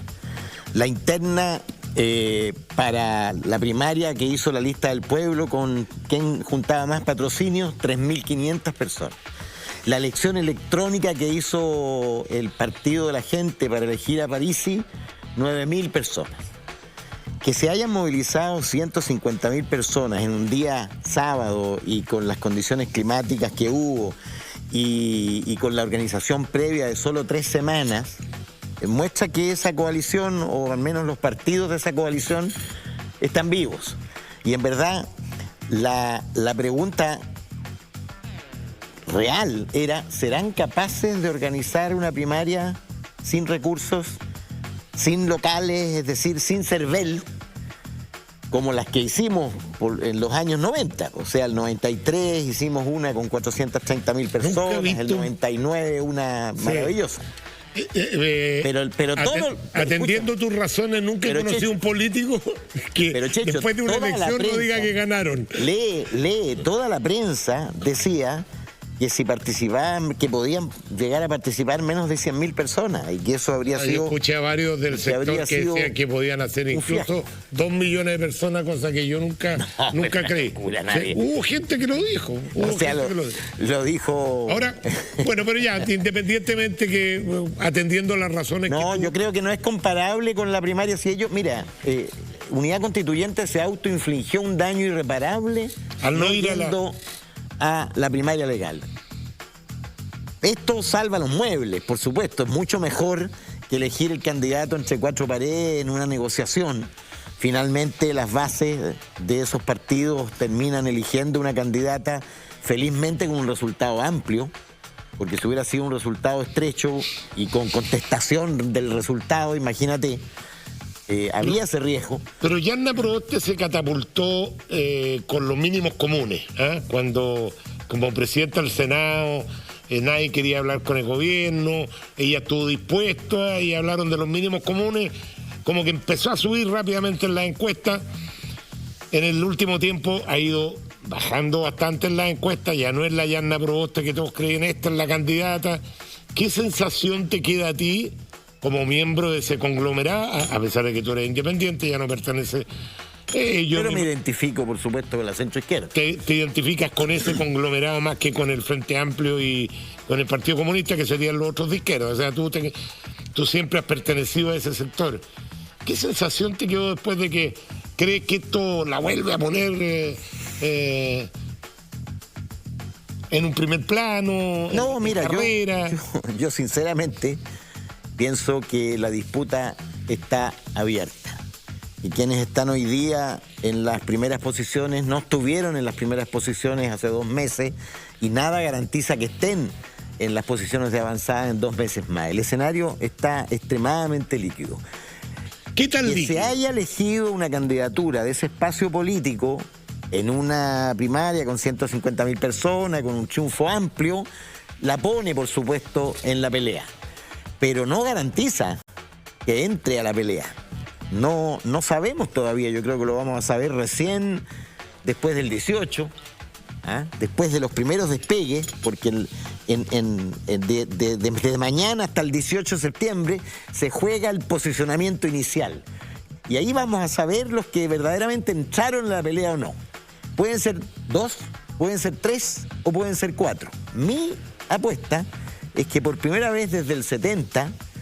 es muy probable que haya una pelea a 3 bandas e incluso podría llegar a haber una pelea a 4 bandas sin ninguna garantía de que los principales sectores pasen a segunda. Es decir, por supuesto, la derecha ganó mayor probabilidad con Sichel que la que habría tenido con Lavín, a mi juicio, de pasar a segunda vuelta, pero no tiene garantizada el pasaje a segunda vuelta. No lo tiene garantizado Gabriel Boric, no lo tiene garantizado Yarna Proboste. Y para mí es un enigma lo que va a pasar con José Antonio Kast. José Antonio Kast viene creciendo. En la medida que Sebastián Sichel tiene que moverse a posicionarse en el centro, obviamente le deja un espacio de identificación. Vamos a profundizar en este tema, que está re interesante, pero tenemos un contacto con nuestro periodista Martín Ortiz, que ha estado reporteando todo esto de la discusión de los pactos parlamentarios, ¿no es cierto? Ha tenido una gran cobertura. Adelante, Martín, ¿cómo estás? Gusto saludarte. ¿Cómo estás, Checho? Buenas noches, y también al diputado Pepe Out. Oye, antes de comenzar con el tema de las listas parlamentarias y lo que ha pasado durante estas últimas horas, también parece que a ti te llegó un llamado por ahí, solamente me contaron. Después vamos a conversar de eso, o si quieres también después puedes hablar de eso. Para seguir con el tema de las listas parlamentarias, ha pasado bastante estas últimas horas, muchos por Zoom, otros con llamadas telefónicas, otros dejando para mañana lo que va a ser finalmente la definición, sobre todo de senadores. Pero comencemos con lo que está pasando con la diputada Pamela Giles, ya que ella, en un principio, recordemos, unos meses atrás había inscrito el dominio pamelagilesenadora.cl. Pues bien, parece que eso se quedó en el pasado. Ella va a ir nuevamente a la reelección como diputada. Esto aquí puede tener distintos factores o puede influir por distintas circunstancias. Uno puede ser por el factor de Fabiola Campillay, que también probablemente puede ser una competidora relativamente directa de la hasta ahora diputada. Y el otro, las bajas de las encuestas. Hay que mencionar que cuando Pamela Giles iba con esta intención de ser senadora, estaba muy adelante en las encuestas, en la CADEM, semana tras semana. Eso se fue diluyendo y parece que también las intenciones de llegar a la Cámara Alta. Pasemos ahora a Apruebo Dignidad. Ya supimos hace un par de días que Camila Vallejos no va a seguir en la carrera en la Cámara de Diputados. Esta fue una decisión que ella, y cual yo he conversado con muchas personas, ya tenía pensada desde el 2018, pero al interior del PC, del Partido Comunista, le siguen insistiendo constantemente que fuese nuevamente la abanderada, que fuese una de las cartas fuertes también con Carol Cariola, y finalmente la hasta ahora diputada comunista se negó a eso, no va a ir más, se quedan 2 periodos y hay que pensar en quién va a ser la carta, que hasta todavía no se decide hasta hoy. Y lo otro, el presidente del Partido Comunista, Guillermo Tellier, que pasa de la Cámara de Diputados a la Cámara Alta, va por un cupo también en la región metropolitana. Y ahora nos saltamos también... Ah, me faltó alguien. Emilia Schneider. No sé si ustedes recuerdan, candidata constituyente por el Distrito 10, que finalmente no quedó. Bueno, ahora va por un cupo dentro del Frente Amplio para optar a la posibilidad también de llegar a la Cámara Baja, a la Cámara de Diputados. Pasemos a el ex Chile Vamos, hoy Chile Podemos Más, que cambió hace muy poquititos días su nombre. El Podemos Hay chileno. unas cosas de bluff, otros no bluff. De hecho, tenemos un invitado que está acá al lado mío, que después lo vamos a presentar, que me dijo sobre un tema que vamos a tocar de Chile Podemos Más. Me dijo, no, eso es bluff, eso no va. Pues bien, voy a partir contando ese, que es la posible candidatura del ex ministro de Salud, Mañalich, ya que en un principio se tenía pensado que del exministro Jaime Mañalich se tenía pensado que podría ir a un cupo por el Senado. Ahí el diputado Diego Chalper, también el senador Francisco Chaguán, lo dijeron frente a las cámaras, a la televisión, que ojalá el hasta ahora exministro y posible candidato diera un paso adelante, que tenían las esperanzas, pero ahí nuestro invitado nos dijo, ¿sabes qué? Eso es un poquito de bluff. Bueno, después vamos a conversar de eso. Otra noticia que también ha generado muchos roces en la interna de algunos partidos, sobre todo de la derecha y la centro-derecha, es la posición de Sebastián Keitel, hasta ahora diputado en la región metropolitana, que se va a ir al Senado en la región del Biobío. Y ahí está generando bastantes polémicas, que también las vamos a ir pasando a detallar un poco más adelante. Para seguir en este camino, la Unidad Constituyente, que ayer estuvo muy concurrida por el tema de las votaciones y la elección, que finalmente dejó a Yasna Proboste como ganadora, yo traté de hablar por teléfono con varios parlamentarios, también con gente que está dedicada a las negociaciones. Lo único que me dijeron, estamos por Zoom, no hay nada detallado todavía, y mañana en la mañana vamos a definir, sobre todo en el caso del Partido Socialista, quiénes son los senadores, ya que hoy en la tarde estamos definiendo, hoy y ayer en la tarde estamos definiendo a los diputados. Pero ahí hay un punto muy, muy importante en la Unidad Constituyente, porque hasta hace muy pocos minutos se estaba viendo la posibilidad de, a ver, ¿vamos solos o incluimos al PRO dentro de esto?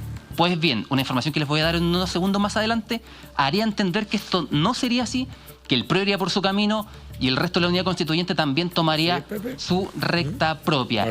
Y de ahí nos saltamos a lo que pasó ayer también con la candidata senadora Yasna Proboste, que ganó las elecciones con muy pocos votos para algunos, con los votos necesarios para otros. Pero hay un tema muy importante que tocar ahí, y es el tema de la presidencia del Senado. Bueno, ella confirmó hace muy pocos instantes que el martes que viene, este martes, va a dejar la presidencia para finalmente abocarse en un 100% a las labores de la candidatura presidencial. ¿Qué se Hay un caso que escucha, nació en 1999 con... Martín, qué se escucha sobre el nuevo presidente Dime. del Senado? ¿Tiene alguna información? ¿Quién sería el candidato? No, mira, sobre el nuevo presidente del Senado no hay ninguna información todavía, porque fue una noticia que salió hace muy, muy pocos minutos atrás. De hecho, alcancé a reportear muy, muy poco de finalmente quién sería el nuevo presidente del Senado.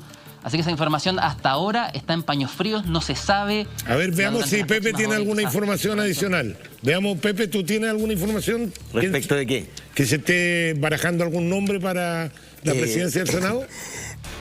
Bueno, en la negociación inicial de los senadores, de los 4 años, le correspondió este año a presidenta y vicepresidente de la Democracia Cristiana. Sí. Si ese acuerdo se mantiene, lo más probable es que sea o Carolina Goich o Jimena Rincón. Cualquiera de las dos podría. También podría ocurrir que la candidatura de Unidad Constituyente despertara la generosidad y le entregara a alguno de los otros partidos, Para que apoyen a Yasna Proboste en la para que el presidencia. apoyo sea más entusiasta. Oye, Martín, ¿con quién estás tú ahí al lado? Cuéntanos. Oye, sí, mira, estamos al lado con alguien que también va a la Cámara Alta, ya está definido, del Partido Republicano, también antes ex parlamentario, ex candidato a gobernador. Creo que ya di muchas cartas de su presentación y, como dicen por ahí, el único rojo de derecha. Rojo Edwards, ¿cómo estás? Buenas noches, gracias por recibirnos y finalmente gracias por estar con nosotros en Café Cargado. Muchas gracias por la invitación y bueno, aprovecho de saludarte, Checho, y agradecerte esta invitación a estar en tu programa y saludar también a colega mío Pepe Out por muchos años en la Cámara.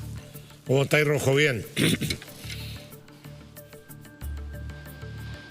Yo feliz de la vida, pues esperando que lo que ocurra mañana sean los mejores pactos para quienes defendemos la libertad, la familia y el Estado de Derecho, que son las... Te va a hacer una pregunta Pepe Out de Rojo. Sí. Tú bien sabes que la competencia es una competencia de colectivos, de equipos. Va a haber un equipo de Unidad Constituyente, un equipo del Frente Amplio PC, donde va a haber una candidata de comunes, otro comunista, otro, en fin. ¿Cuál es tu equipo? Porque solo contra 6 candidatos de cada una de las listas tienes poca probabilidad. Bueno, gracias por la pregunta, Pepe. Déjame partir diciendo algo del tema que estaban hablando de la Unidad Constituyente y después te respondo al tiro. La verdad es que para Jasna Proboste haber ganado con 90, 85 mil votos en una campaña que efectivamente no fue una primaria legal, pero tuvo debates televisivos en todos los canales, en todas las radios, y si lo comparamos con, por ejemplo, el candidato Daniel Jadwe, que sacó 7 veces más e incluso quedó fuera, creo que le pone en una posición de mucha debilidad para efectos de la presentación del día de mañana a las candidaturas presidenciales y en general para la candidatura presidencial. Acordémonos, Pepe, que si bien todo lo que tú decías es verdad, también es verdad que esta primaria juntó a la Democracia Cristiana, al PPD, al PS, al PR, que han gobernado 24 de los últimos 32 años. Por lo tanto, una participación que es tan magra, creo yo que no hace más que debilitar la candidatura de Jasna Proboste, que ya venía bastante debilitada. Acordémonos que todas las encuestas dan a José Antonio Kast bastante por sobre Jasna Proboste. Y respecto a la ¿sí? No, que tú convendrás conmigo que es mejor una primaria de 150.000 que un consejo general de 200 personas que designen a su candidato presidencial, ¿o no?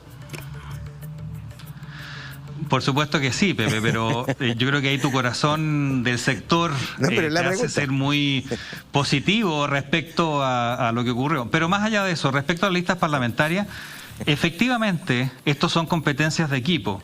Pero a diferencia de lo que le ocurre a un independiente, ahora todas las listas de los republicanos van acompañadas, son listas completas. Nosotros llevamos una lista completa al Senado, en este caso la región metropolitana, y probablemente en algunas otras regiones adicional para el Senado, y prácticamente todos los distritos para efectos de diputados.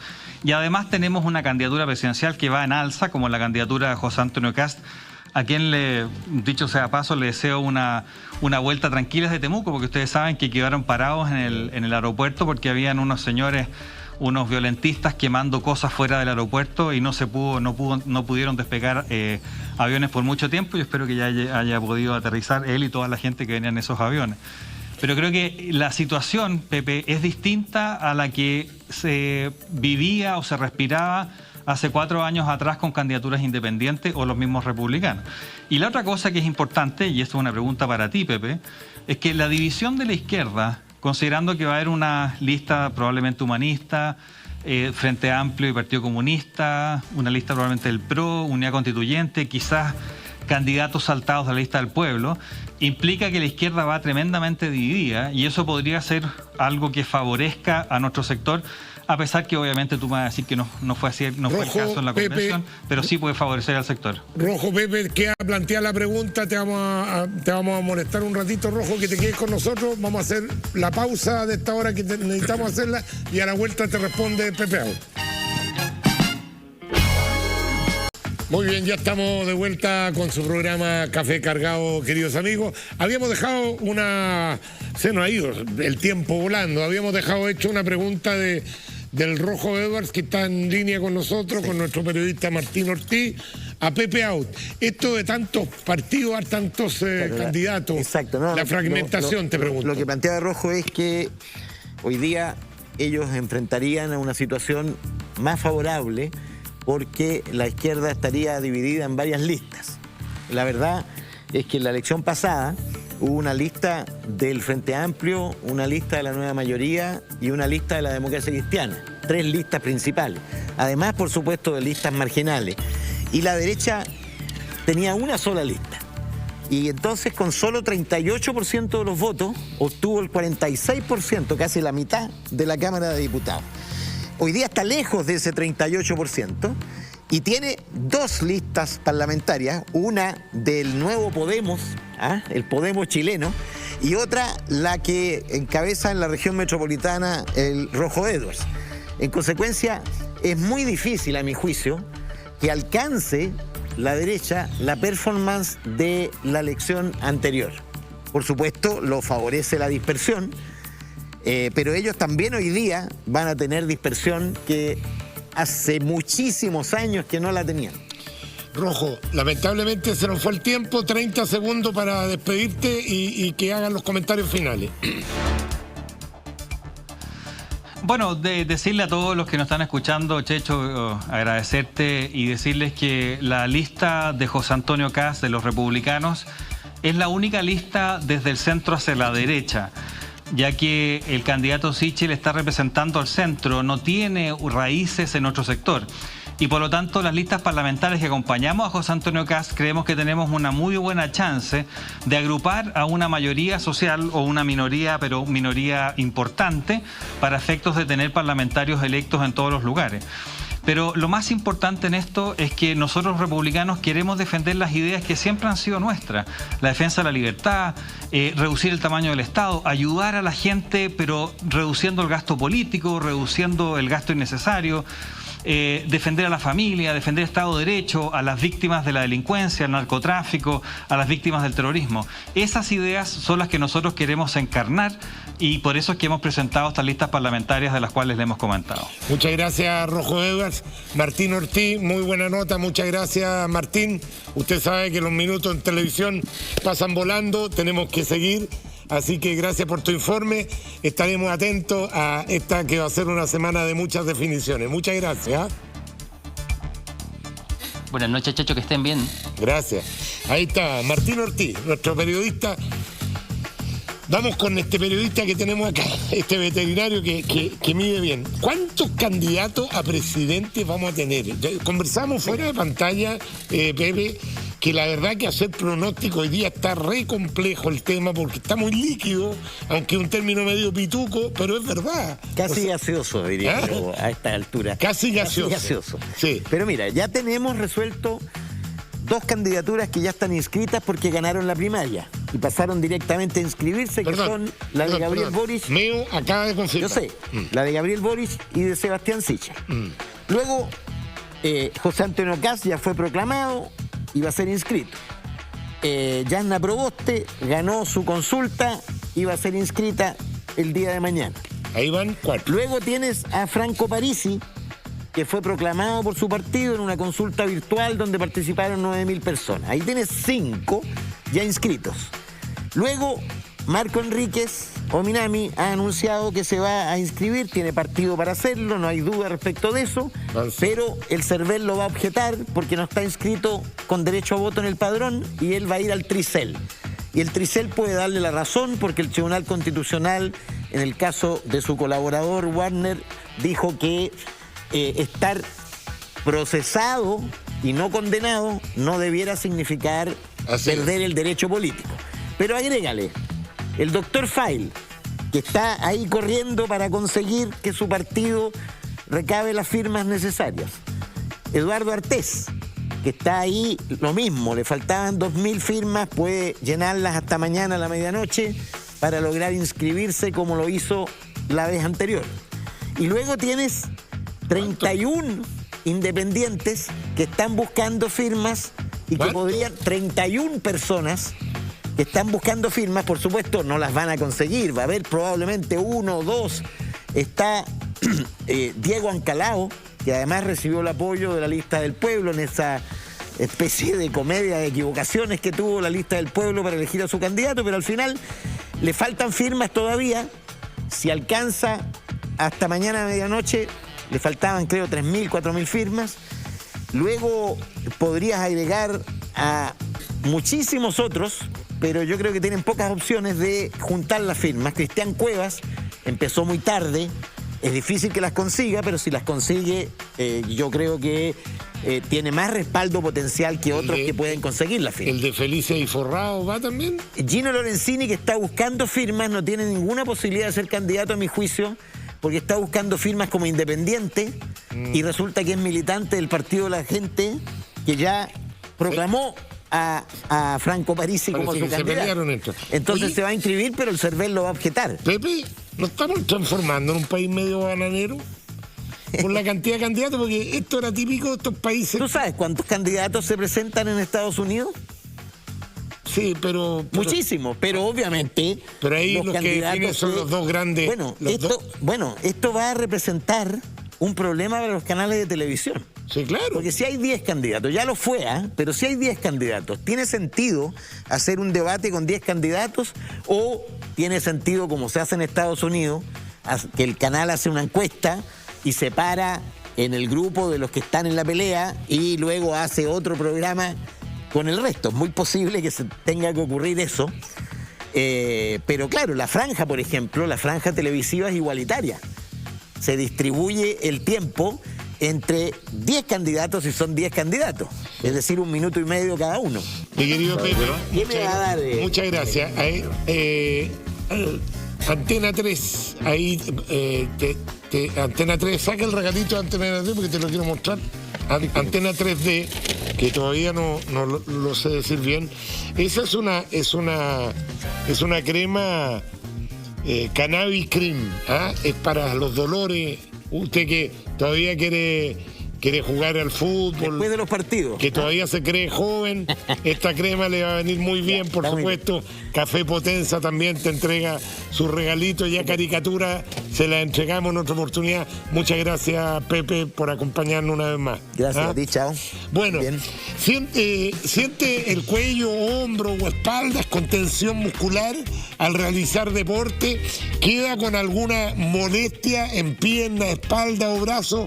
Presentamos Cannabis Cream, fórmula única con árnica, cafeína y aceite de cannabis, ingrediente orgánico que gracias a sus propiedades antiinflamatorias y analgésicas ayudan a aliviar malestares en músculos y articulaciones de manera natural y totalmente segura. Cannabis Cream activa, alivia y relaja, distribuido por Antena 3 directo. Gente que responde. Yo me voy a quedar con esta porque después de jugar tenis, todavía estoy con dolor aquí, así que seguramente me va a hacer bastante bien. Yo me voy a apropiar de una. Gracias, Antena 3. Gracias, Pepe. Gracias a ustedes, queridos amigos, por su sintonía. Si Dios quiere, nos volvemos a encontrar mañana, después de una semana que seguro va a ser muy noticiosa, con todo esto de las candidaturas, las inscripciones. Y con Pepe mañana nos vemos en Conectados. Así que ahí vamos a seguir comentando. Chao, chao y que Dios los bendiga.